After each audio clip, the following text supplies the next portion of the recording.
Vocês já repararam que sempre que a gente está no meio de uma crise que não passa, tem um assunto que volta à tona?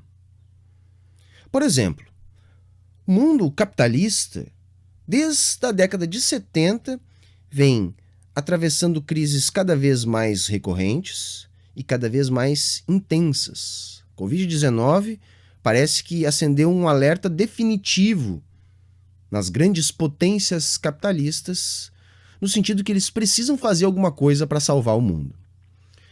E sempre que a gente está numa situação de cheque do capitalismo, o assunto comunismo, socialismo, volta a aparecer como um fantasma. E não é só o Bolsonaro que fica falando dos seus inimigos comunistas. A gente vê nas entrelinhas, nas reportagens, na maneira como a mídia trata os países de experiências socialistas, sempre fazendo algum tipo de analogia fora de lugar para colocar a culpa dos problemas no socialismo malvadão. Aliás, a gente enxerga até os problemas do capitalismo serem tratados como culpa do socialismo. E eu acho então importante a gente fazer um debate sobre o que é esse socialismo que tanto ameaça o capitalismo. E aí vamos entender que socialismo é uma palavra que pode dizer muita coisa. Então, qual o socialismo que a gente está falando? Qual o socialismo que é de fato uma ameaça ao capitalismo? Bom, esse socialismo só pode ser o socialismo que inspira e inspirou as revoluções socialistas do século XX. A gente está falando do socialismo de inspiração marxista.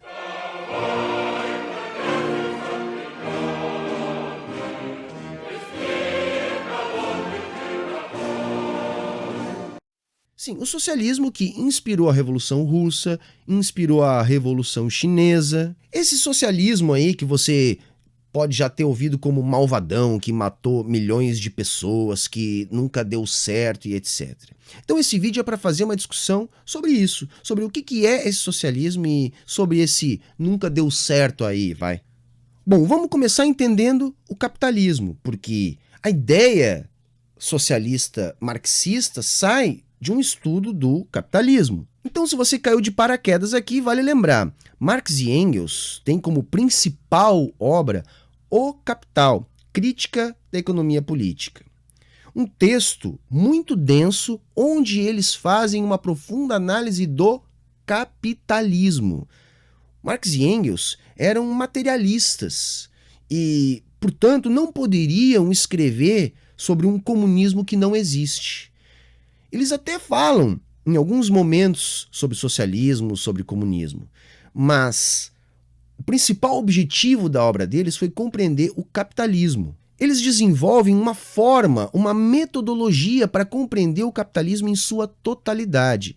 E essa forma é uma forma que analisa a materialidade necessária para a vida em sociedade e como essa materialidade é produzida. E eles entendem que a sociedade se divide entre aqueles que detêm os meios de produzir essa materialidade e aqueles que trabalham na produção dessa materialidade. E a história, segundo o que eles conseguem identificar, seria movida pelos antagonismos entre essas classes sociais. O capitalismo seria a mais bem acabada sociedade até então, desenvolvida a partir dessa dinâmica de sociedades baseadas na propriedade privada dos meios de produção. Vejam, então é importante esse entendimento, porque Marx e Engels entendem que o capitalismo se estabeleceu como dominante por ser a forma de organização da produção até então mais produtiva. Como eu disse, eles eram materialistas histórico-dialéticos. E, portanto, eles não poderiam imaginar uma forma como o capitalismo se estabeleceu. Eles precisavam encontrar determinações que explicassem essa forma de estabelecimento. E eles compreendem que, apesar disso, o capitalismo tem problemas, tem limitações, tem contradições insuperáveis. Eles entendem que o capitalismo, na forma como se estrutura, conduz a uma maior concentração que reproduz, potencializa os problemas sociais. E como eles entendem o capitalismo a partir das suas estruturas, eles compreendem que esses problemas sociais só podem ser resolvidos se resolvidos estruturalmente. E é nesse sentido que eles chegam no comunismo. O comunismo já existiu nas nossas sociedades. E como é que Marx e Engels compreendem a história? Eles compreendem a história a partir do presente. O presente para explicar o passado. E compreendendo as estruturas das sociedades, eles conseguem chegar até o momento onde aparece a sociedade, onde a propriedade privada dos meios de produção organiza as relações sociais. E eles concluem que os problemas estruturais do capitalismo têm aí a sua raiz. Ou seja, sociedades comunais não têm as estruturas que produzem os problemas que limitam o capitalismo. E é daí que surge a ideia do comunismo. Só que reparem, Marx e Engels entendiam que determinada forma de organizar a produção em sociedade só pode se estabelecer como dominante se mais produtiva.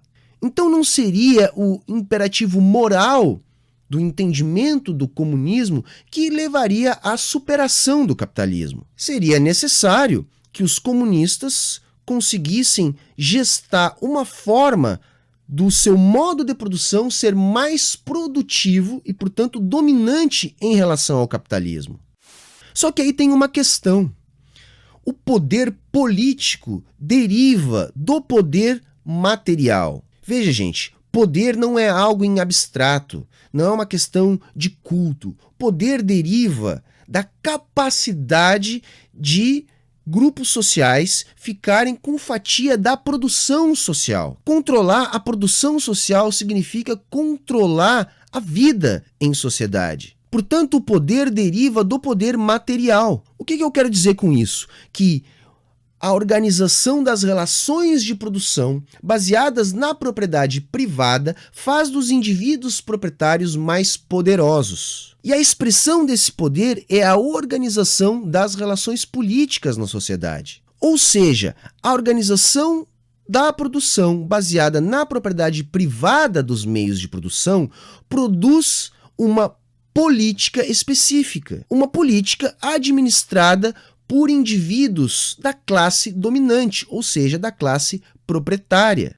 O que significa isso? Que as estruturas de poder social são comandadas pelos indivíduos que têm privilégios nessa forma de organização das relações de trabalho. E o que isso significa? Significa que se essas relações de trabalho produzem relações políticas que colocam indivíduos proprietários nas posições de comando, colocam indivíduos proprietários como privilegiados e coloca esses indivíduos proprietários na condição de organizar a política e as relações de trabalho na sociedade, significa que jamais essa organização vai atuar no sentido de mudar essas relações de produção a fim de eliminar os antagonismos e a exploração existentes que fazem esses indivíduos proprietários terem essa série de privilégios. É aí que está a chave para o entendimento do socialismo. O socialismo é, antes de mais nada, uma revolução política. Porque vejam, a política precisa mudar para que as estruturas oriundas das relações de produção baseadas na propriedade privada dos meios de produção mudem. É nesse sentido que Marx e Engels, ao entender o capitalismo, conseguem dar as chaves para a construção da elevação da consciência na classe trabalhadora. Porque em todas as sociedades baseadas na propriedade privada dos meios de produção, a existência dessa classe dominante é condicionada à exploração do trabalho da classe trabalhadora. E se esse processo conduz a uma concentração da riqueza que reproduz os problemas sociais serão muito mais graves na classe explorada. Nesse sentido, o entendimento do capitalismo é o que conduz a classe trabalhadora à consciência de classe. E a classe trabalhadora organizada, então, a partir desse entendimento político da sociedade, é que deve conduzir a revolução socialista, para que aí sim, de posse das estruturas que organizam a sociedade, nesse caso o Estado, possam promover uma transformação nas relações de produção a fim de estabelecerem relações de produção comunistas. Quando isso acontecer, essas estruturas de poder coercitivo, ou seja, o Estado, ele tende a desaparecer. Por quê? Uma nova forma de organização da produção sem a propriedade privada dos meios de produção, inevitavelmente conduzirá a uma nova forma de organização política da sociedade, onde as estruturas de repressão que o Estado representa simplesmente não se farão mais necessárias. Então vejam, para que o comunismo aconteça, que é essa eliminação do Estado e eliminação da propriedade privada dos meios de produção, é necessário a constituição de uma sociedade dominante, mais produtiva. Só que para se chegar nessa condição, é necessário o avanço na conscientização na classe explorada e é necessário uma revolução política. E quando isso acontece, se inicia um processo de transição. Esse processo de transição é o dito socialismo. E, gente, é aí que está a maior controvérsia. O que seria esse socialismo de fato, esse socialismo marxista? Seria a China uma experiência socialista ainda?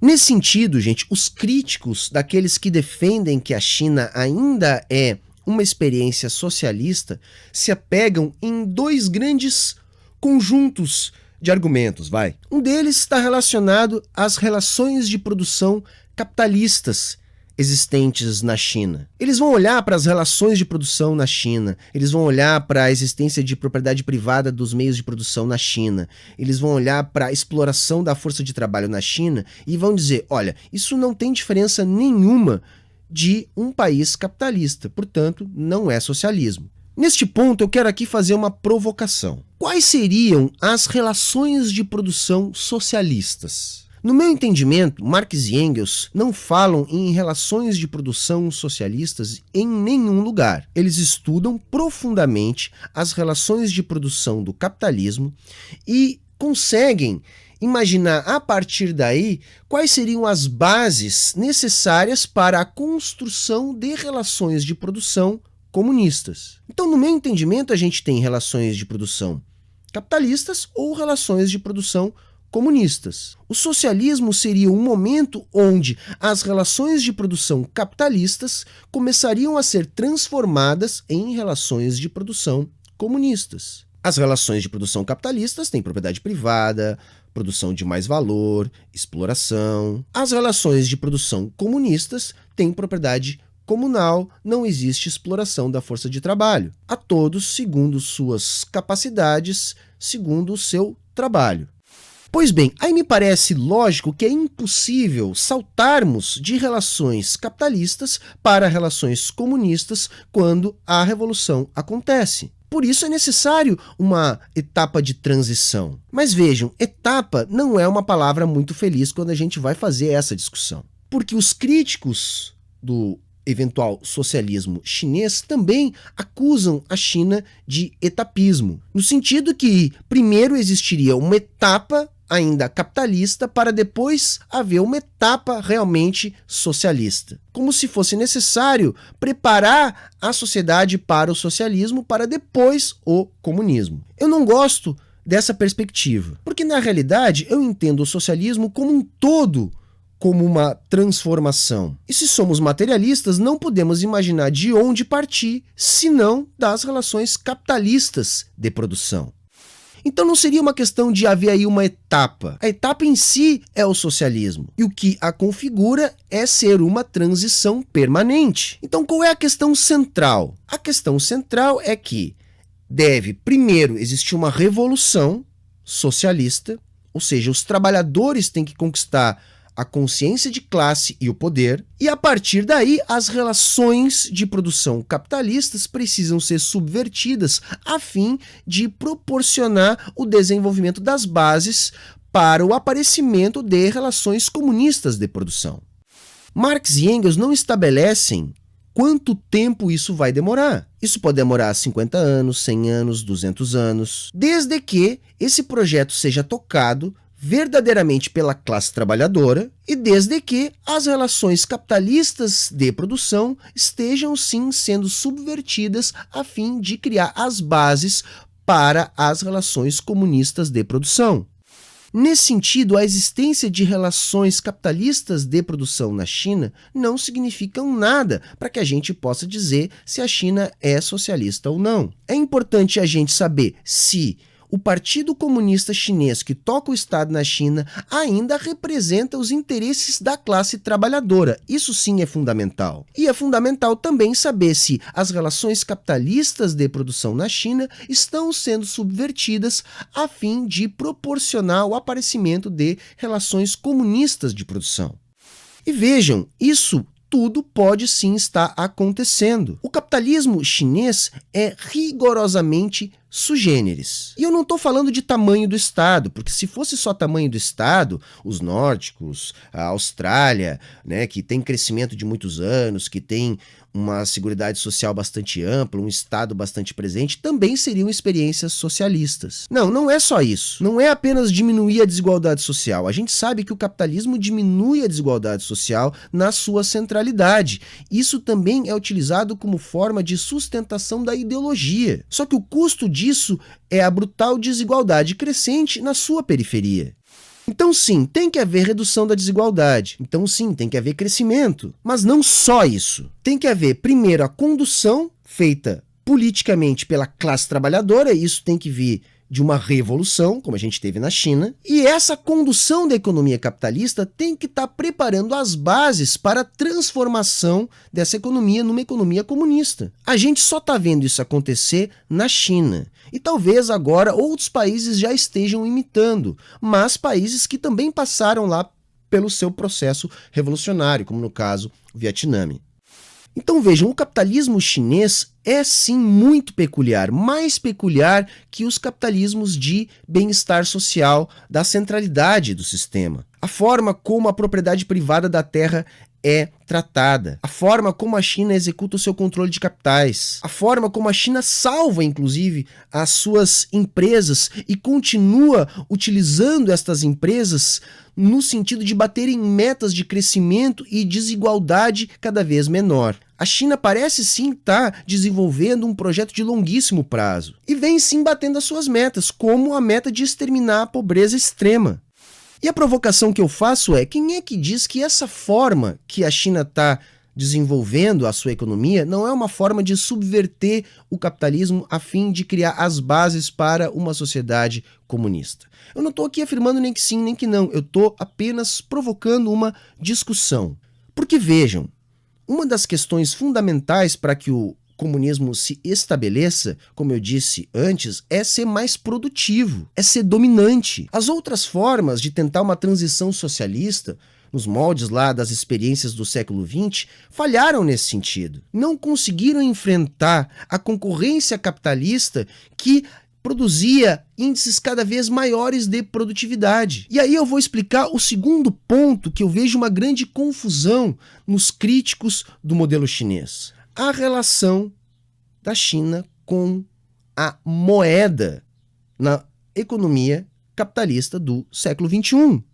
Porque vejam, o que fez o capitalismo conseguir a alavancagem necessária para derrotar os modelos socialistas do século XX foi uma alteração nos meios de pagamento da economia capitalista. Em 1971, a moeda deixou de ser qualquer coisa parecida com uma mercadoria, como era lá no tempo em que Marx estudou o capitalismo. E vejam, Marx faz uma divisão necessária entre o que é moeda e o que é dinheiro.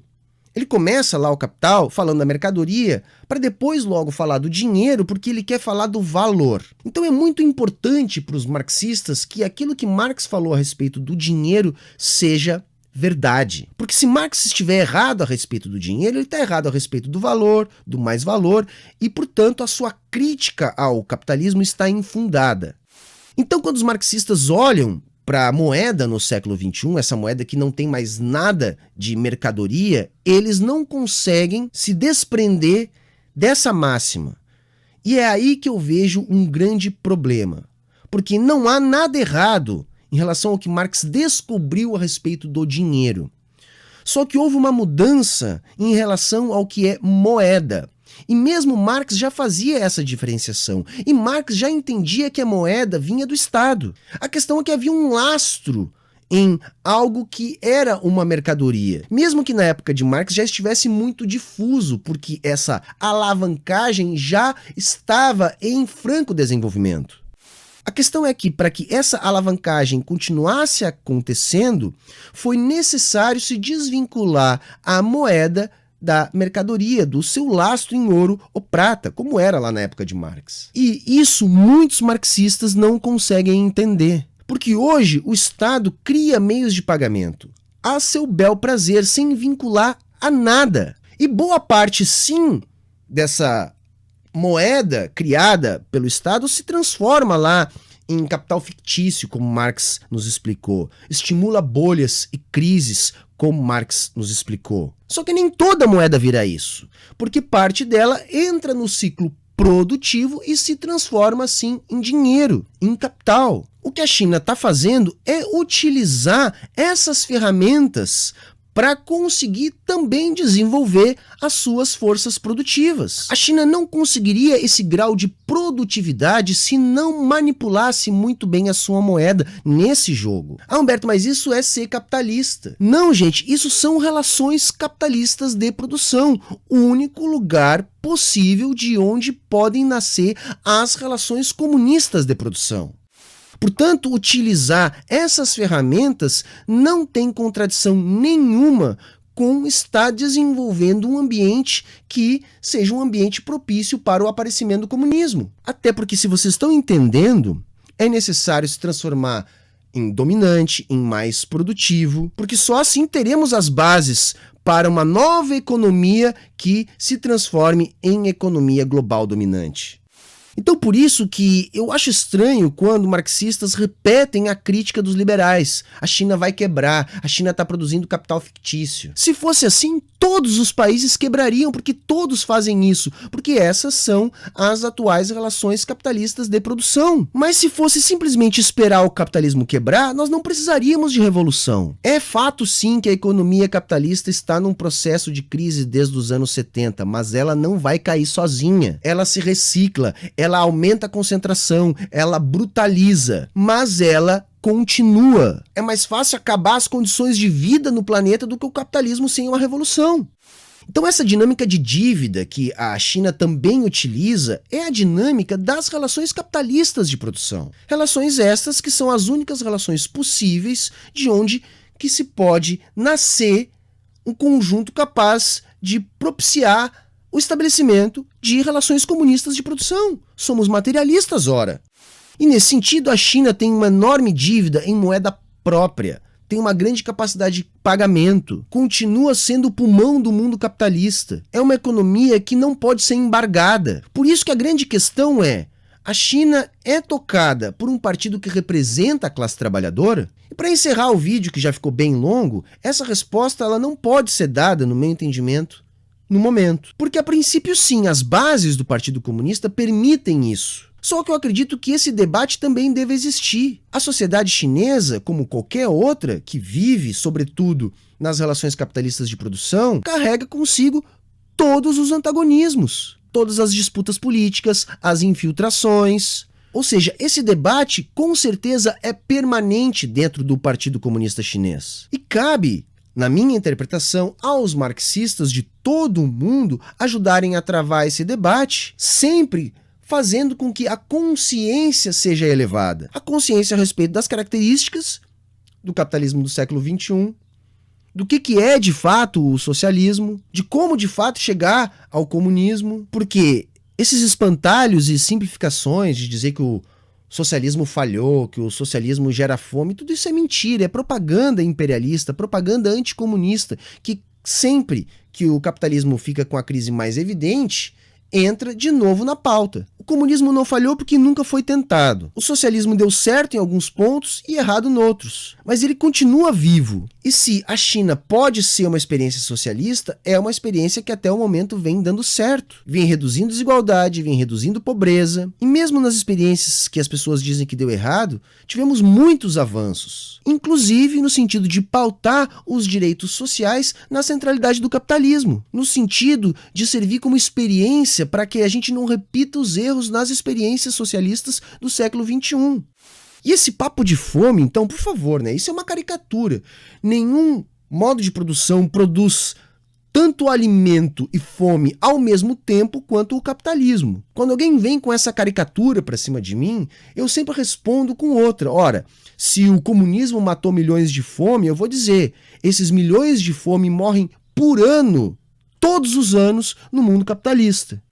Então, menos hipocrisia, o mundo não é uma flor. Tanto precisamos acabar com a fome que ainda discutimos socialismo, comunismo e os capitalistas se borram de medo. Então, gente, eu vou ficando por aqui. Foi um vídeo onde eu tentei mostrar qual o entendimento lógico para a construção do socialismo e também tentei mostrar que a China sim pode ser uma experiência socialista. E eu tenho tratado dessa forma, pode ser. Ela vai ser ou não se a sua condução rumar nesse sentido.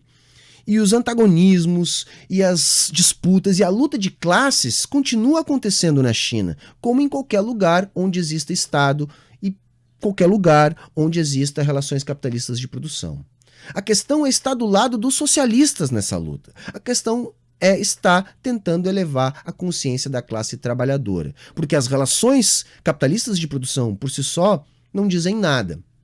É necessário que essas relações capitalistas de produção estejam sendo subvertidas.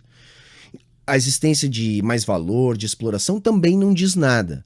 O que diz, gente, é a condução de um projeto político que seja um projeto político da classe trabalhadora e que esse projeto político esteja implementando relações de produção que sejam capazes de se transformar em relações de produção comunistas. E tudo isso pode estar acontecendo na China. A gente tem que lutar para que isso de fato aconteça, para nossa própria sobrevivência. Valeu, gente! Eu vou deixar algumas referências aqui na parte onde a gente tem o comentário fixado. Lá também você vai encontrar todas as formas de ajudar o canal. Deixa algum comentário, se inscreva no canal, deixe o seu like. É muito importante para que esse vídeo chegue mais longe. Valeu, gente! Até a próxima aí. Tchau, tchau.